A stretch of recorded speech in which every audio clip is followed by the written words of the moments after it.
Não, pior que ele falou que estava indo, tinha uma agenda às 16 horas, estava preparando para sair para uma outra agenda.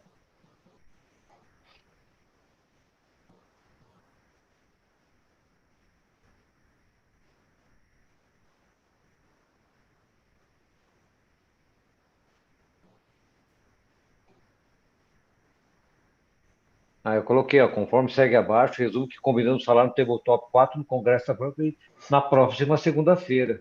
Mandei isso na sexta-feira. Eu não leio e-mail.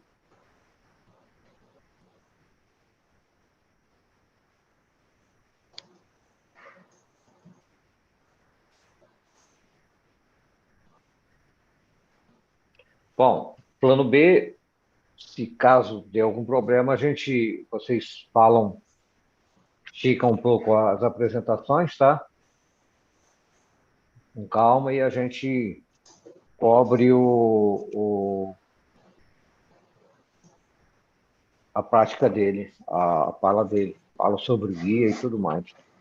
Aí eu, além de moderador, eu Passa a ser um palestrante, plano B, né? Tem que palestrante. ter, né? A vida é assim. Tem que adaptar, ajustar a estratégia durante a execução da estratégia, é isso aí.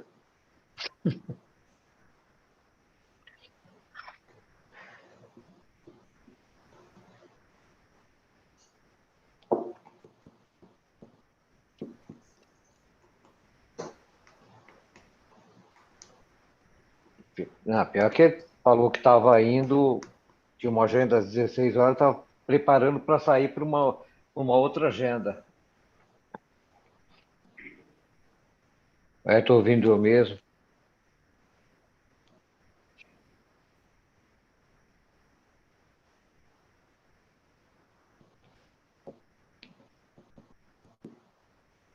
Aí eu coloquei, ó, conforme segue abaixo, resumo que combinamos falar no Tabletop 4 no Congresso da Franca e na próxima segunda-feira.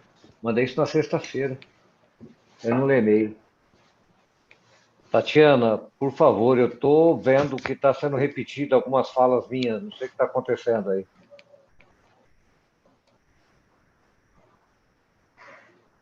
Bom, plano B.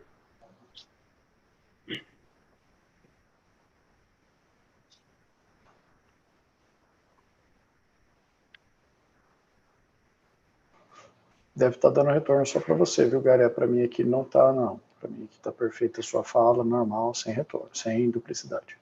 Para mim também, a sua fala tá perfeita.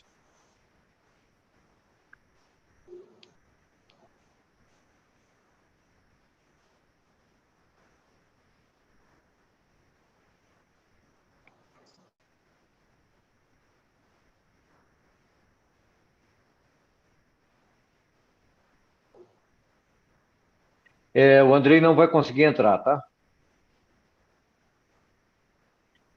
Porque tem uma pauta de medicamentos lá e não.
Prezados, boa tarde a todos.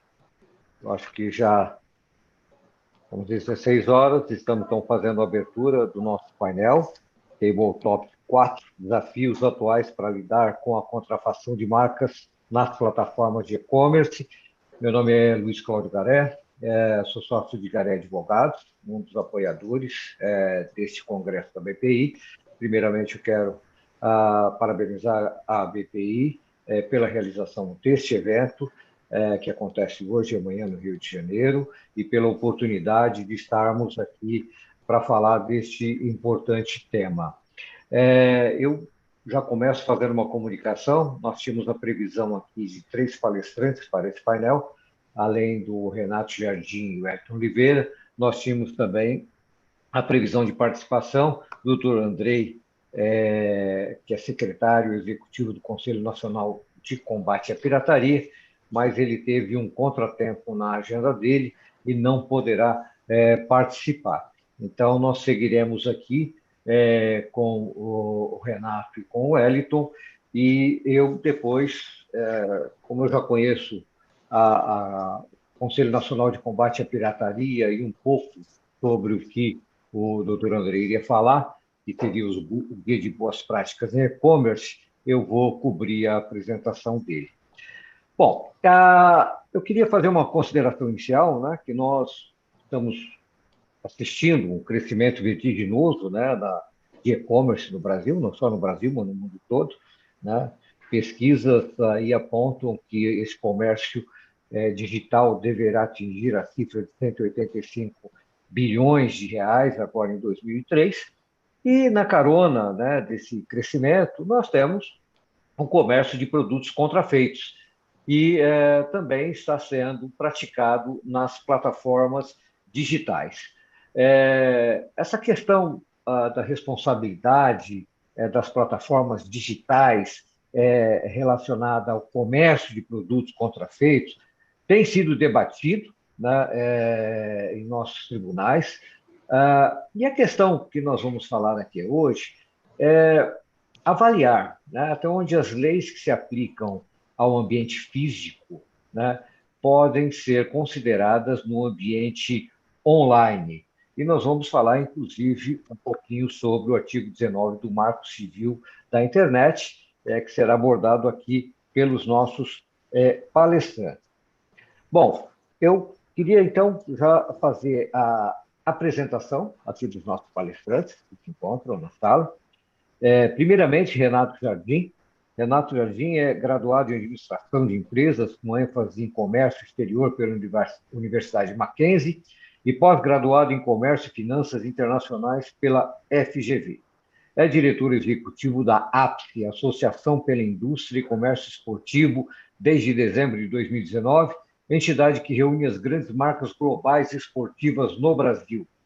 Foi superintendente de políticas industriais e econômicas da ABIT, Associação Brasileira da Indústria Têxtil e de Confecção, até o mês de novembro de 2019, onde iniciou sua carreira em setembro de 2000, atuando, portanto, por mais de 19 anos em temas ligados a comércio exterior, negociações internacionais, defesa comercial, relações governamentais, economia, políticas industriais, tecnologia, sustentabilidade e inovação.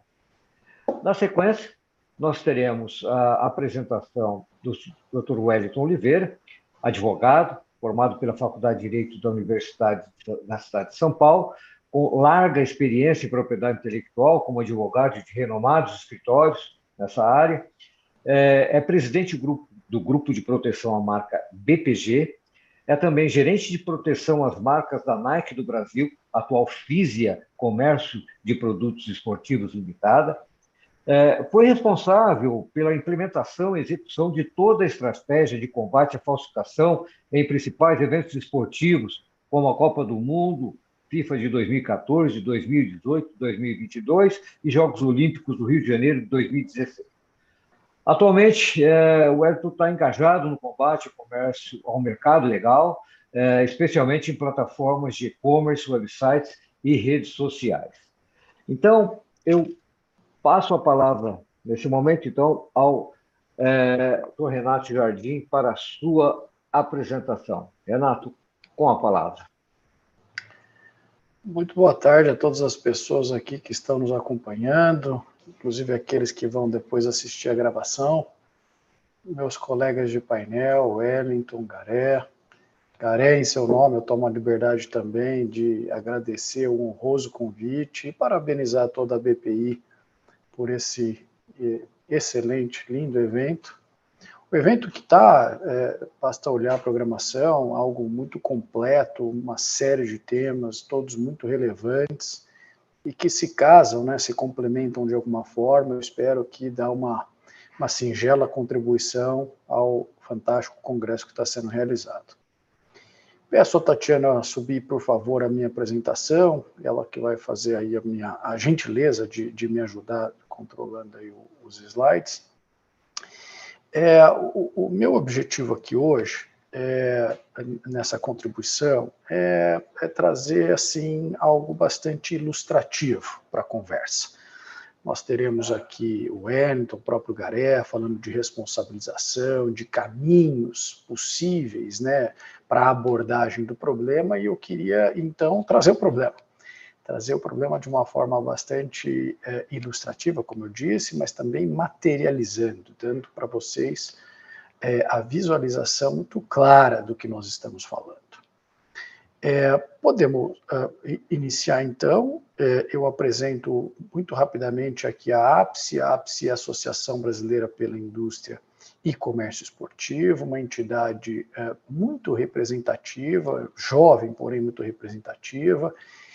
Esse slide, ele mostra os nossos associados, são mais de 30 marcas esportivas, todas reconhecidas globalmente, com uma presença aqui no Brasil de muitos anos, um compromisso com o mercado brasileiro de muitos anos, empresas que trazem, né, elas são uma verdadeira referência no mercado esportivo nacional e mundial. Elas atraem a atenção dos consumidores, elas promovem o esporte, elas promovem as diversas modalidades. Hoje em dia, esse é conhecido como um ecossistema, esse setor, né, como um ecossistema, né, ele une uma série de segmentos econômicos e realmente é uma contribuição muito grande para a sociedade, que vai muito além de termos meramente econômicos. Ao mesmo tempo em que nós temos todo esse aspecto positivo e trazemos, né, impactamos positivamente a sociedade, existe um certo ônus nessa referência toda, que é o alvo de pirataria, né? As marcas, dá para olhar aqui nesse slide, são muito reconhecidas, elas são comumente intensamente pirateadas, né? Há uma alta, intensa atividade de falsificação de produtos dessas marcas. Eu pediria para passar para o próximo slide, onde está ilustrado o tamanho do desafio, o tamanho do problema. Nós, aqui da APSE, nós contratamos anualmente, na verdade a cada 2 anos, e agora nesse segundo semestre nós vamos fazer a atualização do estudo, de quantificação do mercado de produtos esportivos piratas aqui no Brasil. Produtos esportivos aqui traduzidos em 6 categorias de produtos, né, e que há uma pesquisa de campo que é realizada.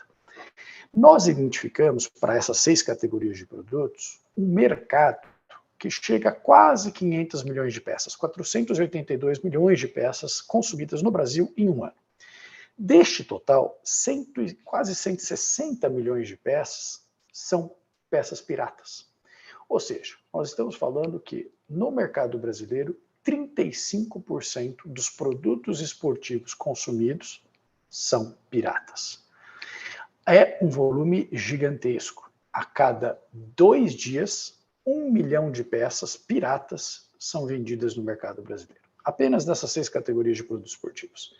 Na pesquisa também foi identificado que 40 milhões de brasileiros responderam ter comprado, ter consumido pelo menos um produto pirata naquele ano. Nós estamos falando de um número correspondente a praticamente a população da Argentina, se toda a Argentina tivesse consumido produtos piratas em um determinado ano. Então é realmente um volume bastante grande, bastante desafiador. É comum encontrar produtos piratas dessas marcas esportivas ao redor do mundo, nos diversos países onde elas estão presentes. Aqui no Brasil, talvez o que nos diferencia seja a intensidade, o tamanho, a magnitude. É muito grande o volume de produtos piratas comercializados. E o prejuízo, é claro, ele é muito relevante. Ele é de 9 bilhões de reais apenas para as marcas esportivas envolvidas, isso sem contar o varejo, a distribuição, todos os serviços que estão atrelados de alguma forma a essa indústria, ou seja, o prejuízo econômico é muito maior. 2 bilhões de reais de impostos diretos que deixam de ser recolhidos, mas mais do que o prejuízo ao erário, o prejuízo econômico às marcas e aos agentes econômicos aí que gravitam nesse setor, nós estamos diante de um grave prejuízo para o consumidor, né? Muitas vezes os produtos esportivos, eles precisam performar, né? Seja para uma corrida, para uma atividade física determinada, assim como são produtos que estão em contato direto com o consumidor, né? Então, a camiseta, por exemplo, é um contato direto com a pele, e há pesquisas que indicam que muitos desses produtos, pesquisas, melhor dizendo, estudos que comprovam que muitos desses produtos acabam sendo feitos, fabricados, utilizando produtos que são nocivos à saúde. Nesse caso da camiseta, era a utilização de corantes e de acabamentos químicos que são nocivos à saúde, uma vez em contato com a pele. Então, há um prejuízo enorme para o consumidor, do ponto de vista de saúde, do ponto de vista econômico, né, que ele acaba comprando um produto de péssima qualidade, que acaba estragando muito rapidamente, entre outros muitos fatores aí de prejuízo.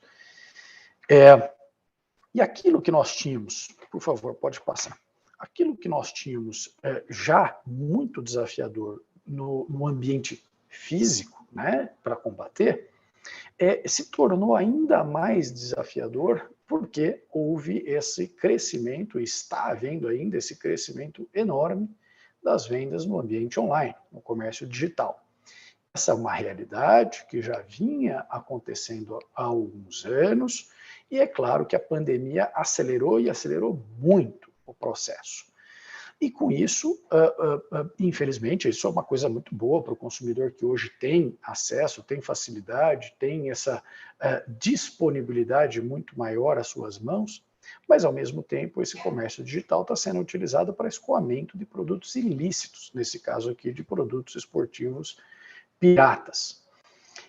E aqui dá para ver, né, o quanto que ele traz, né, de problemas, uma vez que o próprio alcance de consumidores que o meio digital tem é muito maior. Uma pessoa, um consumidor que hoje está numa pequena cidade no interior de algum estado, que antes sequer tinha acesso, né, à oferta ali na cidade dele ou na região dele de um produto pirata, agora ele tem. Ele tem, bastando 2, 3 cliques ali nas mãos, ele chega e consegue receber em casa um produto pirata. É um comércio muito mais difuso, uma oferta mais difusa, é muito mais descentralizada também a oferta. E o principal, talvez, desafio para aqueles que estão aqui do nosso lado, identificando e combatendo esse comércio ilícito, é o fato desses vendedores serem muitas vezes fantasmas, ocultos em nomes fictícios, que operam dentro de plataformas, e que você aqui do lado monitorando, do nosso lado monitorando, você não consegue identificar de quem é aquela mercadoria, qual é a empresa, onde que ela está localizada, como que pode ser acessada, nada disso. A grande maioria das vezes, evidentemente, um produto pirata, sequer nota fiscal tem emitida. Então, é difícil, ou muito difícil, rastrear toda essa operação. Então, de fato, é um desafio gigantesco a ser identificado e combatido. E agora vem a parte mais, assim, pode passar, por favor, mais ilustrativa, que eu me referia no começo da apresentação, que é mostrar para vocês o que acontece. Essa daqui são prints de tela, literalmente, que nós fizemos para deixar ainda mais prático a apresentação. Esse é um dos principais marketplaces que operam no Brasil, é muito conhecido, muito utilizado, tem altíssimo volume de vendas. E essa daqui é um destaque da página inicial dessa plataforma. Tá? Então, ali, nessa página inicial, não foi feita nenhuma busca, é a página do jeito que ela aparece, uma vez ali acessada. E nas descobertas do dia, logo na entrada, você já tem a oferta de uma série de produtos piratas. Aqui, no caso esportivos, a gente vê 1, 2, 3 casos, mas existem de outros segmentos, eletroeletrônicos, por exemplo, cosméticos, que também estão aí dispostos, são produtos piratas já oferecidos para o consumidor. Então, aqui já começa a abrir um ponto que o Wellington e o Garé certamente vão aprofundar, que é qual é a responsabilidade dessas plataformas nessa questão. Né? Quando ela, por si só, na abertura da página, já está ofertando para o consumidor a possibilidade de comprar produtos piratas. Né? Ele sequer fez uma busca, já é ofertado a ele, é ativo o trabalho da plataforma nesse caso. Vamos para o próximo. Aqui o consumidor ele vai no campo de busca da plataforma e coloca um termo genérico. Nesse caso aqui a gente colocou camiseta de futebol. Não procurou nenhum time, não procurou nenhuma marca, tudo que o consumidor quer é comprar uma camiseta de futebol. Imediatamente o resultado da busca é uma série de anúncios, uma série enorme de anúncios de produtos piratas. Até onde nós pudermos ver, vocês podem notar ali que a gente destacou, são 125 mil anúncios que retornaram dessa busca.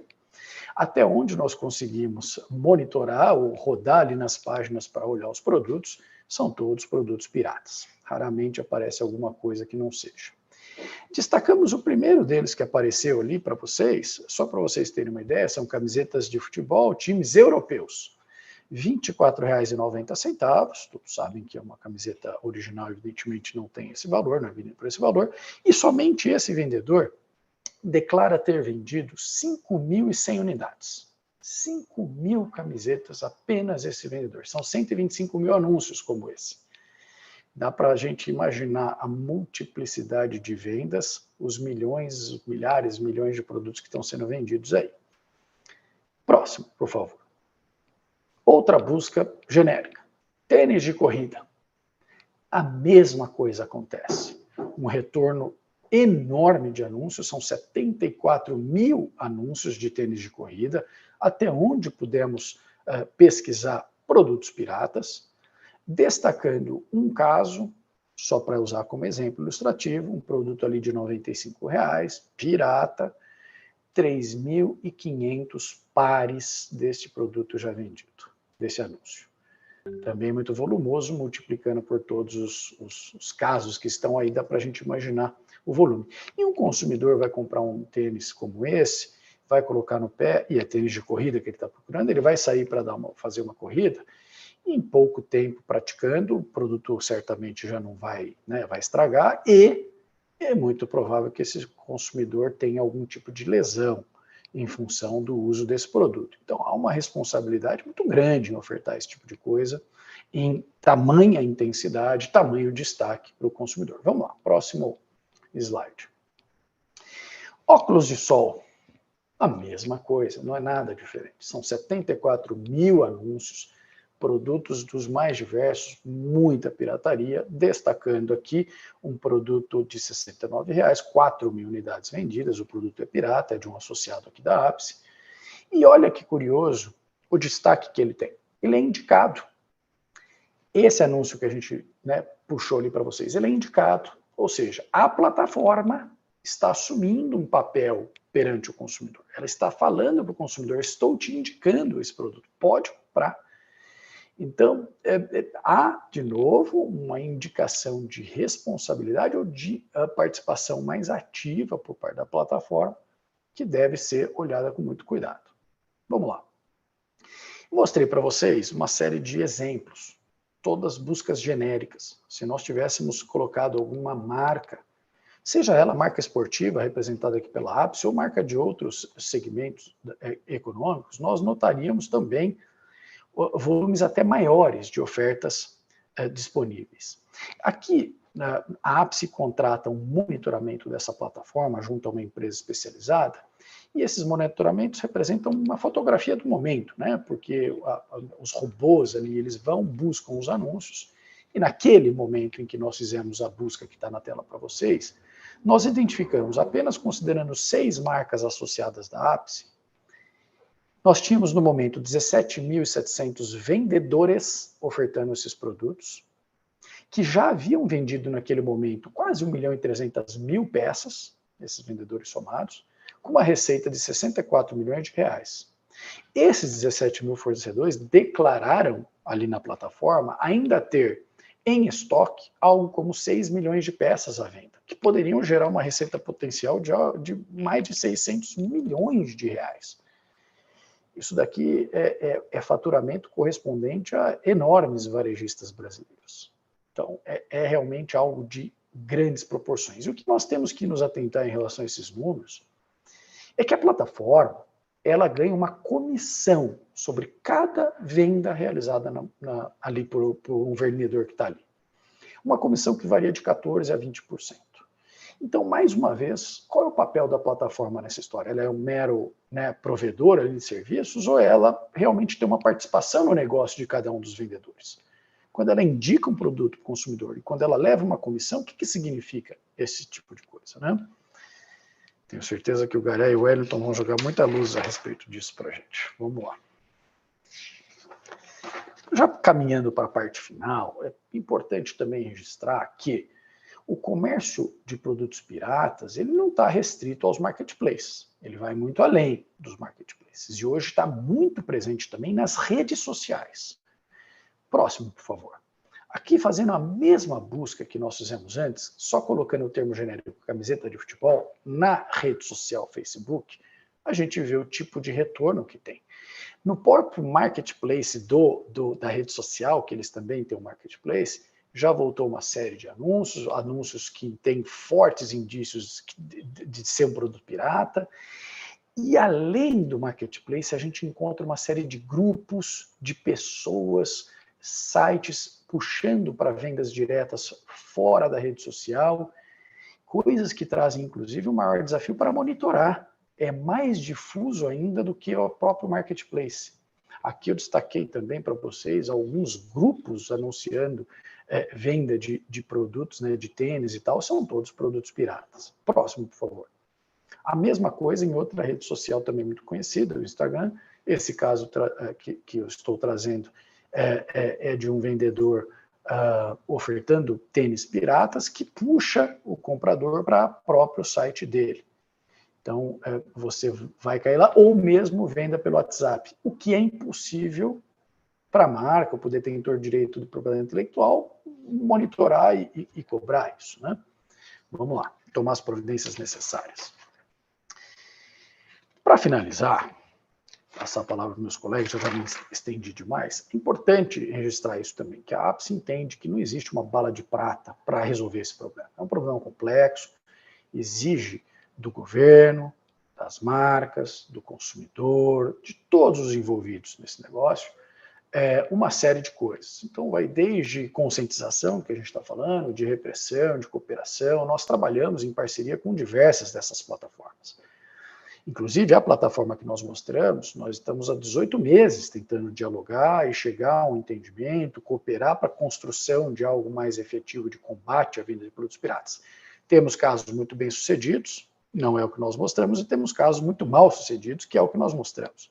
Então, é preciso ver que nós precisamos dar passos a mais, além do que nós estamos fazendo atualmente.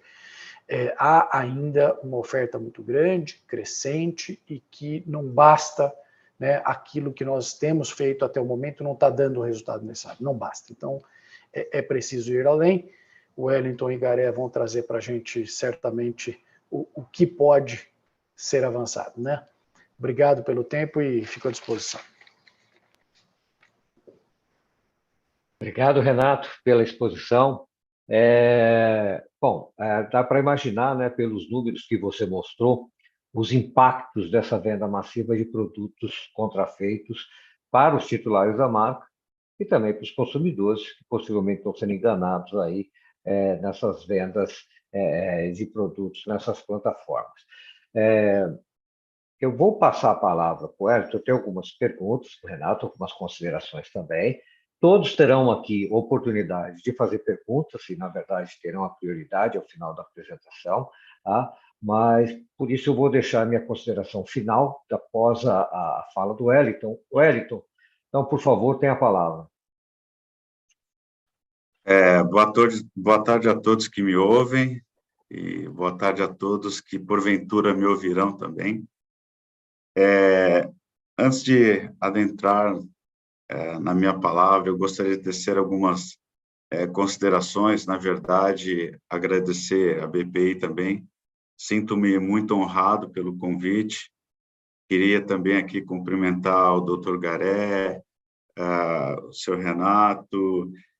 Com certeza, esse painel, eu estou diante de profissionais que têm lutado contra o mercado ilegal em nosso país e é bastante importante. Bom, com a explosão, na verdade, do e-commerce, não só no Brasil, mas também no Brasil, a gente vê que, infelizmente, não escapou nenhum setor, né? Todos os setores, a indústria, de uma forma geral, ela tem sido muito atingida por esse mercado ilegal no digital, né? E deu para perceber, principalmente na fala do Renato, que ele expôs aqui para nós a fratura que esse mercado ilícito vem causando no mercado esportivo, né? Números alarmantes, números preocupantes, e isso não tem sido apenas algo que ocorre com o setor esportivo. Doutora Tatiana, se você puder colocar a minha apresentação, por favor.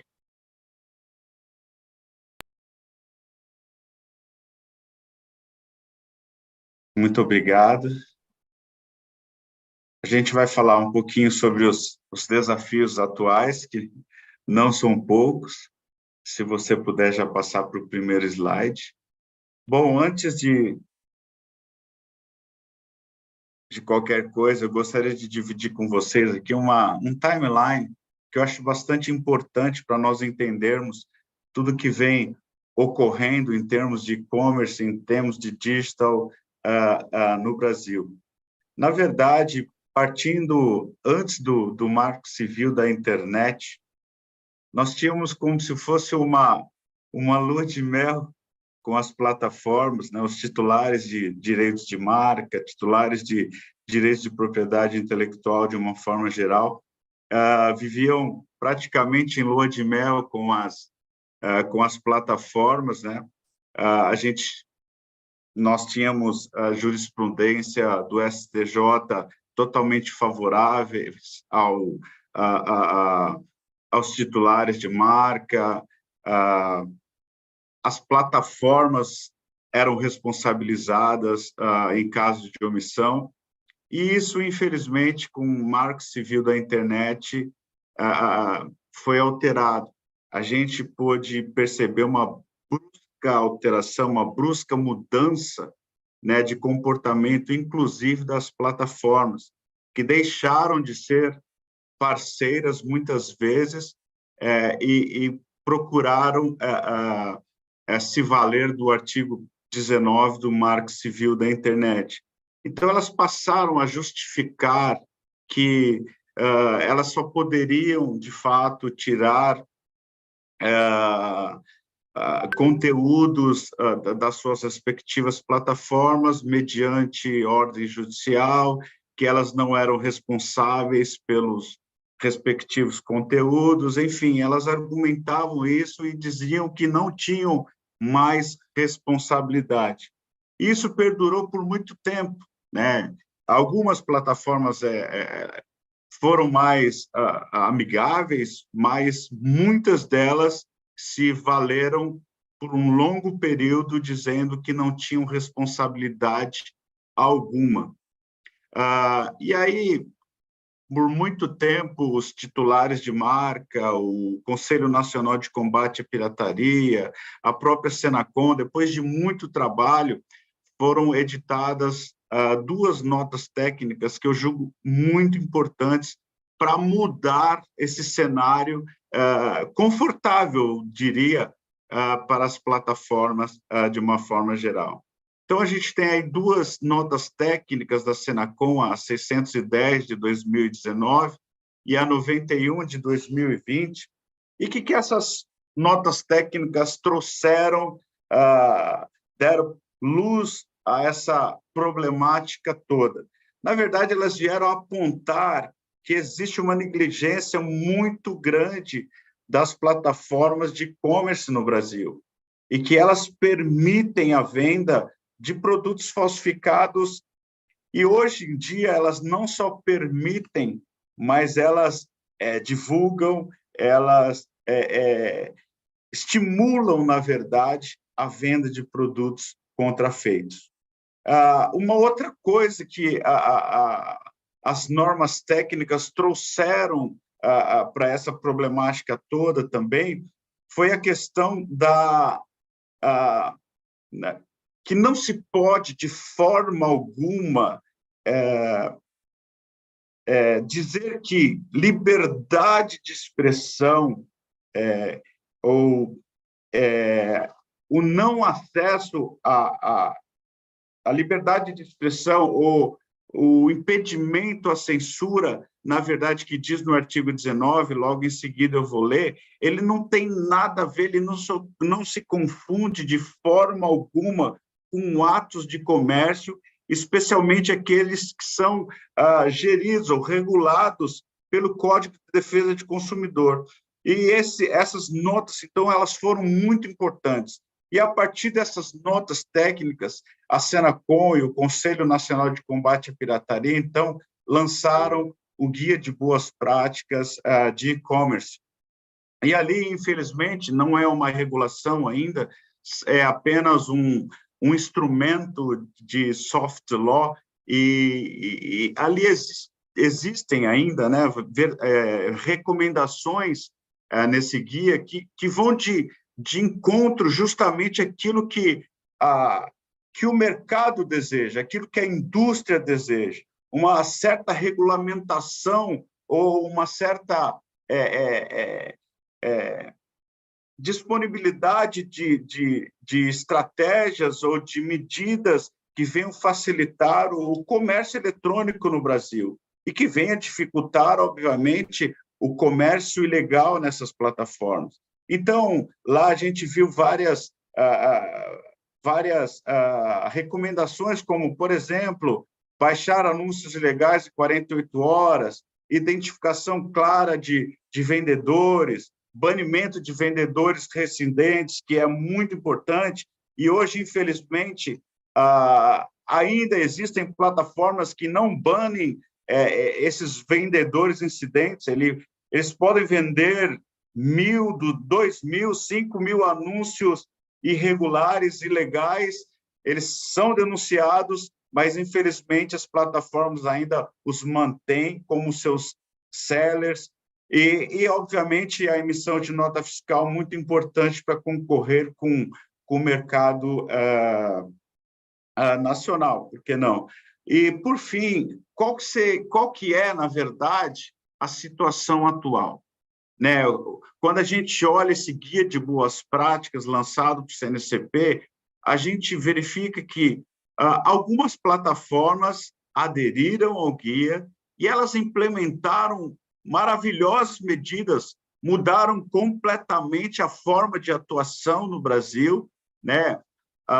Em termos de cooperação, começaram a trabalhar com os titulares de marca de uma forma geral, e hoje tem um ambiente muito mais propício à legalidade em suas plataformas. Outras, infelizmente, apenas assinaram por assinar, mas não cumprem quaisquer recomendações do guia, né? Foram até o Conselho Nacional de Combate à Pirataria, até a Senacom, até o Ministério da Justiça, bateram foto, desculpa a expressão, assinaram o guia, mas, infelizmente, não alteraram absolutamente nada em suas plataformas. Não existem medidas cooperativas, e nós vamos falar um pouquinho depois sobre isso também. E outras plataformas que sequer aderiram ao guia. Pode passar o próximo, por favor? Bom, aqui falando um pouquinho, né, o cenário anterior ao Marco Civil da Internet, só falando a respeito de alguns precedentes importantes que existiam, né? Eu vou ler rapidamente aqui, ó. O provedor de conteúdo da internet não responde objetivamente pelo conteúdo inserido pelo usuário em sítio eletrônico por não se tratar de risco inerente à sua atividade. Está obrigado, no entanto, a retirar imediatamente o conteúdo moralmente ofensivo, sob pena de responder solidariamente com o autor direto do dano. Então, aquilo que eu mencionei, antigamente nós informávamos, existia aquele Notice Takedown, famoso Notice Takedown, nós apenas informávamos a plataforma, uma notificação simples, um e-mail simples, e o problema estava resolvido. E aí veio o Marco Civil da Internet, artigo 19, dizendo que o artigo 19 ele tem o intuito de assegurar a liberdade de expressão e impedir a censura o provedor de aplicações de internet. Somente será responsabilizado civilmente por danos decorrentes de conteúdo gerado por terceiro se após ordem judicial específica. E passando lá para o parágrafo 1º, no final, a ordem judicial de que trata o caput deverá conter, sob pena de nulidade, identificação clara e específica do conteúdo apontado como infringente. Ora, senhores, apenas lembro-me de uma marca que fiz uma busca em um determinado site, em um determinado marketplace. Somente aquela marca tinha 400 mil anúncicios. Se levarmos em consideração a questão de ingressarmos com uma ação judicial, identificarmos 400 mil anúncios, com certeza nós estaremos judicializando e toda essa questão, toda essa problemática, e com certeza estaríamos obstruindo ou parando praticamente o Poder Judiciário para responder às nossas ações nesse sentido. Então, não há que se falar em liberdade de expressão e impedimento de censura com atos de concorrência. Para mim, isso é um entendimento totalmente equivocado. Então, na minha concepção, não se aplica de forma alguma o Marco Civil da Internet em ações que nós estamos discutindo aqui. Próximo, por favor. E aqui, falando um pouquinho sobre a responsabilização das plataformas de e-commerce. Responsabilização por omissão. O doutor Garabim colocou no início a respeito de como podemos trazer ou levar, na verdade, para o mundo digital as grandes decisões que nós tivemos no mundo físico.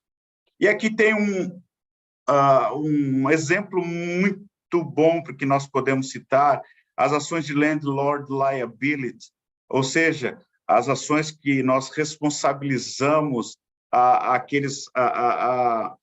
os responsáveis pelo imóvel de uma forma geral, o administrador de todo aquele complexo, como o Shopping 25 de Março. E eu me recordo que a gente tem mais ou menos umas 8 ações judiciais a respeito desse tema, e nós tivemos êxito nessas 8 ações. Ou seja, responsabilizando os administradores de lugares físicos que vendem somente produtos falsificados. E, na minha concepção, eu entendo, na verdade, que essa mesma ideia pode ser levada, sim, para o mundo digital, quando nós nos deparamos com marketplaces que o seu maior volume de produtos comercializados são produtos contrafeitos. Então, aí nós temos aí Shopping 25 de Março, nós temos vários shoppings também da Avenida Paulista, que os seus administradores foram responsabilizados e não podem mais comercializar produtos assinalados com os autores dessas, com marcas dos autores dessas ações de landlord liability. A gente também tem aqui a questão de responsabilização dos meios de pagamento, né? Empresas que fazem esse pagamento, né, que intermediam esse pagamento entre os sellers e o marketplace, eles podem, inclusive, ser responsabilizados se eles forem omissos. Nós temos decisões também que foram, esses meios de pagamento foram notificados, deixaram de adotar medidas, continuaram recebendo dinheiro de transações ilícitas e o Poder Judiciário condenou essas empresas de meio de pagamento. Obviamente que a gente tem que levar em consideração o Código de Defesa do Consumidor, a lei de e-commerce, todas elas precisam ser respeitadas. Na verdade, toda a legislação brasileira precisa ser respeitada no Brasil. A meu ver, repito, o artigo 19 não é aplicado a essas questões, tá? E importante lembrar que em alguns países, como Estados Unidos e na própria Europa, a gente já tem uma modernização, uma implementação da regulamentação e responsabilização de plataformas de internet. Então, já é um avanço muito grande, e é esse avanço que a gente quer que chegue ao Brasil também.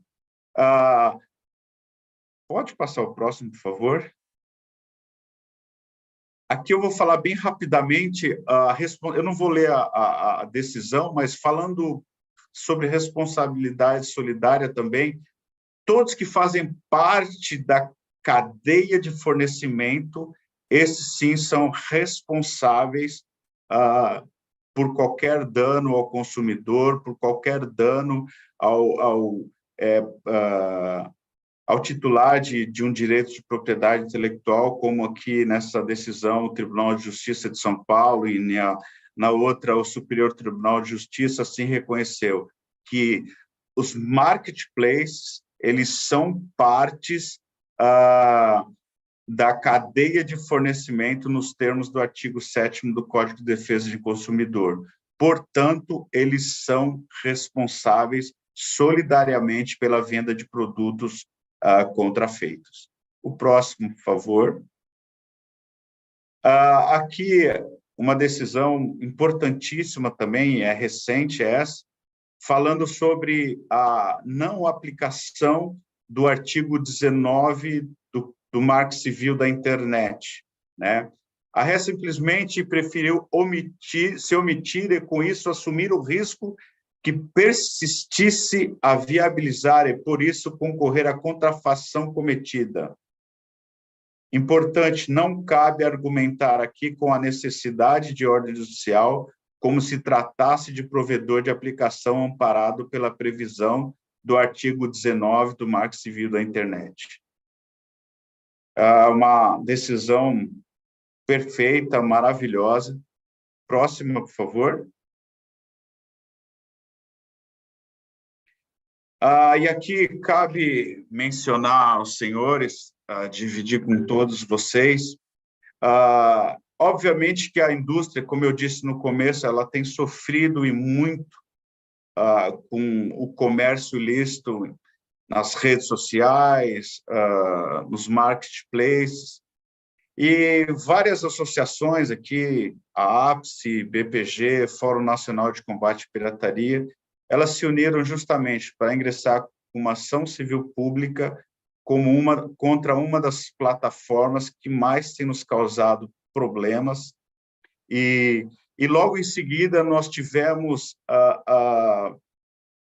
como interessados nessa ação, que ingressaram na ação com um pedido de amicus curiae, várias outras e importantes associações brasileiras, ou seja, o mercado mostrando que não está satisfeito com o que está ocorrendo no mercado digital brasileiro.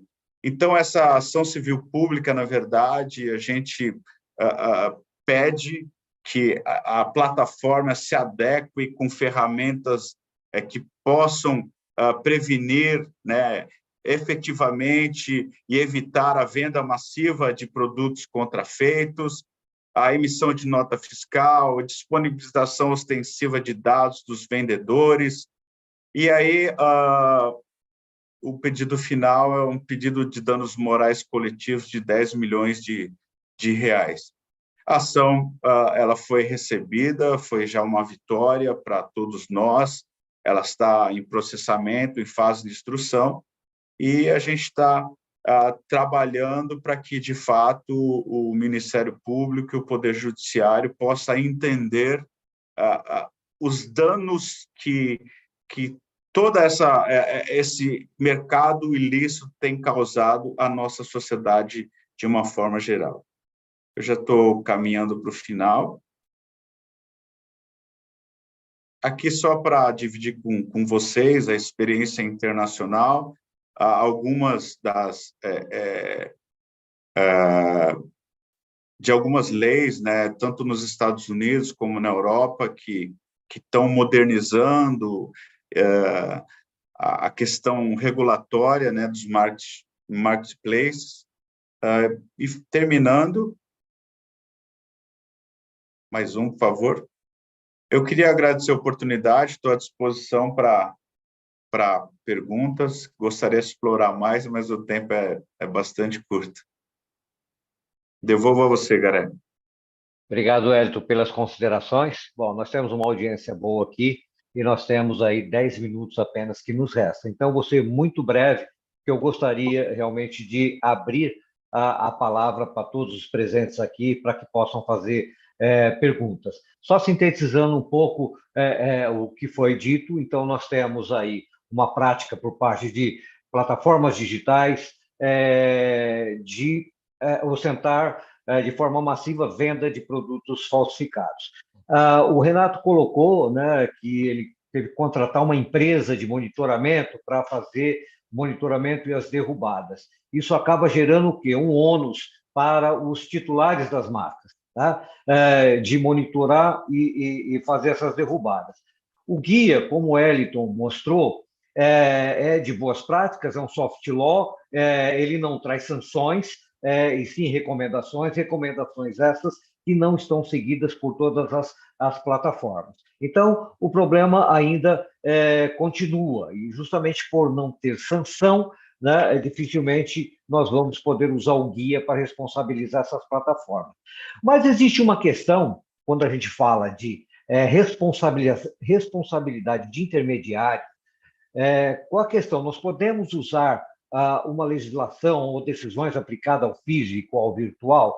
Sim, podemos. Eu quero citar só um trechinho que define a responsabilidade vicária. Esse texto foi extraído, essa citação, de um acordo do Superior Tribunal de Justiça, né?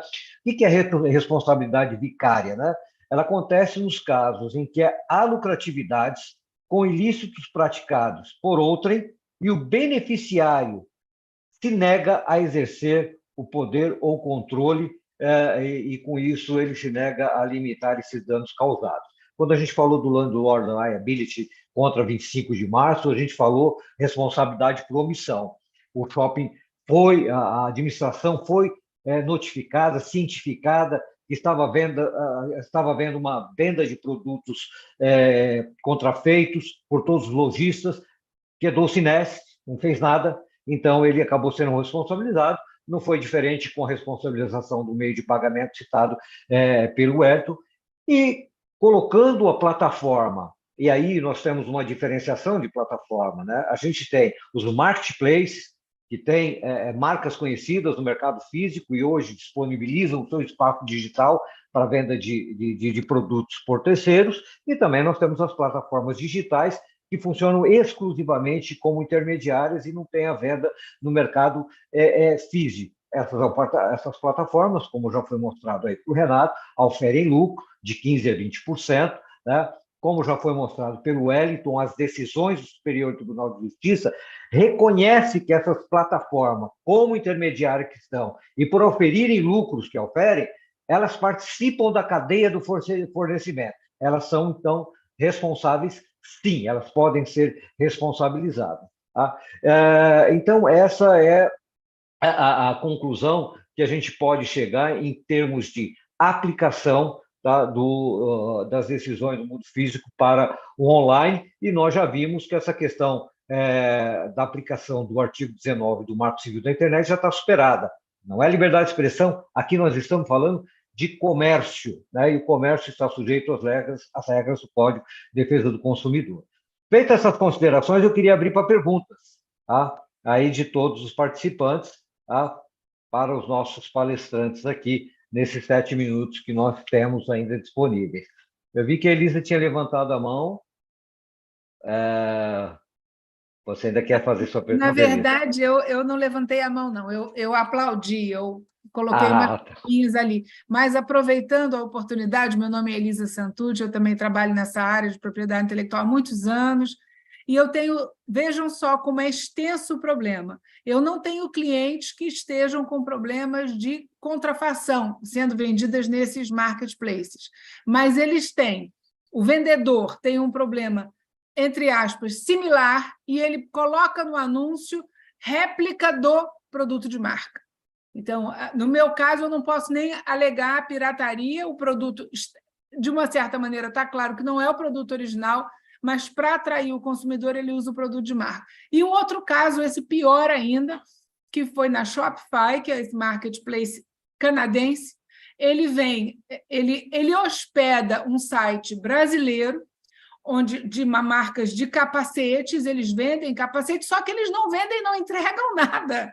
Eles simplesmente colocam o CNPJ do brasileiro, que é um revendedor de capacetes já reconhecido, e o brasileiro fica prejudicado porque a compra e aquele boleto falso vai como se fosse para esse cara, mas, na verdade, nunca nada é entregue. Já são mais de 400 compradores que reclamam, e reclamam com razão, e não recebem o produto, e ele não tem como consertar essa situação. Então, realmente, eu agradeço aí o painel, foi super elucidativo, e a gente fica feliz de ver que realmente estão sendo feitas coisas, decisões aí favoráveis ao lado de cá, porque já chega, né? Muito obrigada aí a todos, viu?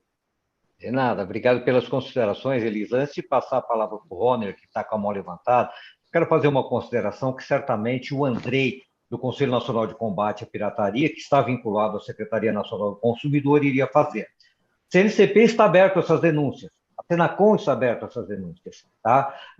Existe um site, consumidor.gov, que é gerido dentro da Senacom. Os PROCONs estão abertos a essas denúncias. Inclusive, uma decisão que foi citada pelo Wellington foi justamente em razão de uma multa aplicada ao PROCON de São Paulo a uma dessas plataformas por venda de produtos contrafeitos. Então, essas reclamações referentes à venda de produtos falsificados pelas plataformas podem e devem ser também direcionadas ao Conselho Nacional de Combate à Pirataria e à Secretaria Nacional do Consumidor. Por quê? Eles têm poder, inclusive, sancionatório, não só de notificar a plataforma, como até aplicar multas às plataformas, desde que isso também acarrete prejuízo ao consumidor. Roner, qual a palavra?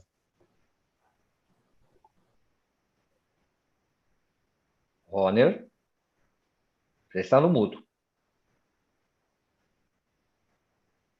Roner, estou vendo você com a mão levantada, mas você está no mudo. Eu acho que o Roner... Agora está melhor? Está melhor, agora sim.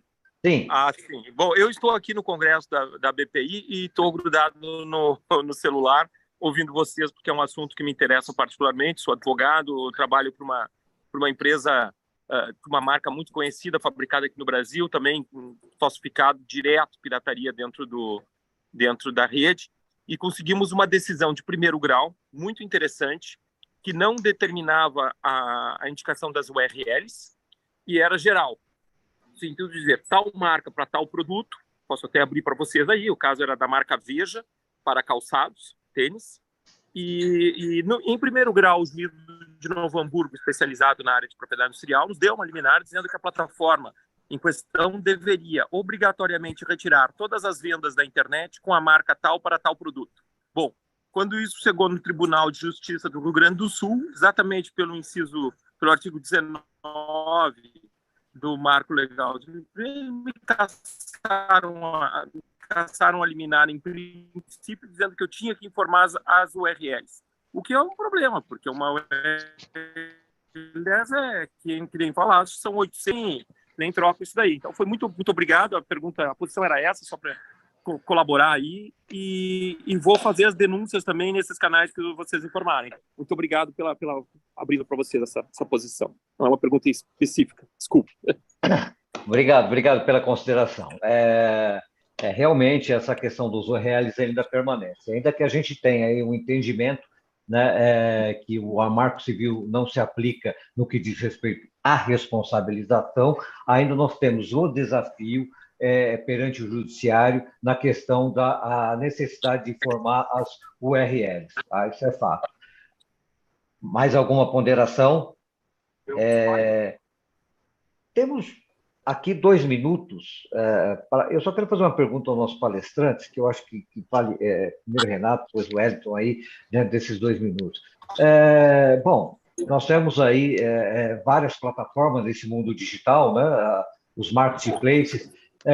Você mencionou, Renato, que recorria a um deles há 18 meses, mas aqui para os nossos colegas aqui que estão nos ouvindo, como é que tem sido a interlocução com os diferentes marketplaces, né? Em relação a essa derrubada de anúncios ilícitos, ressalvada esse exemplo que você mostrou, massivo, que esse já não se aplica. Muito resumidamente, esse é o ponto, galera. Tem sido resultados diferentes. Porque, neste caso, nós ficamos dependentes das políticas internas de cada um deles. Vocês estão me ouvindo? Sim. Sim, de cada um deles. Então, uma plataforma pode ter um engajamento, um endereçamento diferente de outra, uma vez que a gente está dependendo da política individual deles. É difícil o setor privado falar em regulação e desejar mais regulação, mas o fato é que nós estamos diante de algo novo, que cresceu muito e muito rápido e que precisa, sim, ser endereçado do ponto de vista regulatório. Há aí essas decisões favoráveis, o Roner acabou de citar uma decisão não tão favorável na segunda instância. É preciso que nós tiremos quaisquer dúvidas do judiciário, deixando uma regulação mais clara e mais endereçada para isso, de responsabilização dessas plataformas. Nesses 30 Perfeito. segundos, passo para o Wellington. É a mesma pergunta ou você vai ter outra? Não, só a mesma pergunta. Nós temos só 1 minuto, Wellington. 30 Não, segundos. rapidinho. Na verdade, para a indústria, é evitar o mercado ilegal a qualquer custo, independentemente de qualquer ato da nossa parte, tá? Agora, em segundo lugar, eu acho que a cooperação ela é muito importante, mas, obviamente, que nós temos que trabalhar com aquelas plataformas que, de fato, cooperam, que, de fato, disponibilizam ferramentas para que a gente também ajude a aniquilar, vamos dizer assim, esses anúncios ilegais dentro dessas plataformas. Então, elas têm que criar mecanismos de trabalho também proativos, porque senão isso vai ficar só na conta da indústria, tá? Senão nós vamos ser os responsáveis para ficar ad eterno mostrando para eles as URLs que dizem respeito a produtos falsificados, enfim. E a terceira, obviamente, é a questão comercial, né? Independe, cada empresa tem a sua escolha, tem empresas que de repente, tem algumas questões comerciais com plataformas aqui no Brasil, outras lá fora. Então, aí vai a parte de business mesmo. Legal. Obrigado, Hélito. Bom, eu vou encerrar, então, aqui o nosso painel, agradecendo a presença de todos e fazendo só uma observação. Todos aqui são profissionais de direito, são profissionais de propriedade intelectual. Então, assim, nós já temos o entendimento do STJ, já temos o entendimento do Tribunal de Justiça, as plataformas digitais, elas fazem parte da cadeia de fornecimento, elas podem ser responsabilizadas.